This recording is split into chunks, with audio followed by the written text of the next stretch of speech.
Здравствуйте, это эстонский язык со Светланой Амбра. Tere, see on eesti keel Svetlana Ambraga. И сегодня у нас с вами глагол «стоять». По-эстонски это будет «seisma». В ма-инфинитиве, в да-инфинитиве «seista». Вы научитесь пригать глагол в настоящем и в прошедшем времени. И теперь начинаем. Ja nüüd alustame.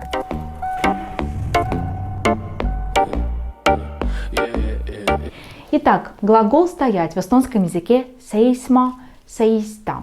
В настоящем времени, когда мы будем спрягать, обращаем внимание на то, что появляется в корне еще гласное «а». Я стою, ma seisan. Ты стоишь, sa seisad. Он, она стоит, ta seisab. Мы стоим, me seisame. Вы стоите, te seisate. Они стоят, nad seisavad. И отрицание во всех лицах будет одинаковое, просто откидываем окончание лица и будет ei seisa. Я не стою, ma ei seisa. Ты не стоишь, sa ei seisa.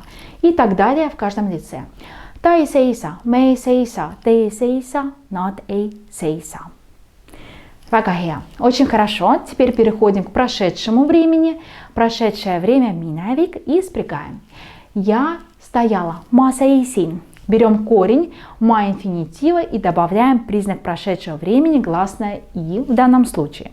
И потом окончание нужного нам лица. Ma seisin, я стояла. Ты стоял, sa seisid. Он, она стоял, стояла, ta seisis.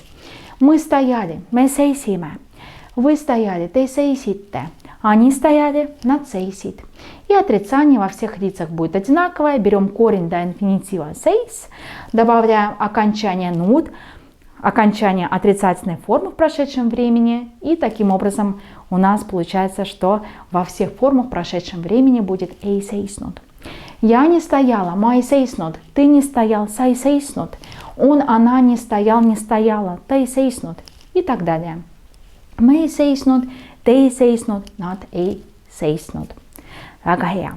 Очень хорошо. Теперь вы знаете, как по-эстонски будет глагол «стоять» и умеете спрягать в настоящем и в прошедшем времени. И увидимся теперь в следующем видео. Ja näeme nüüd järgmises videos. Head aega!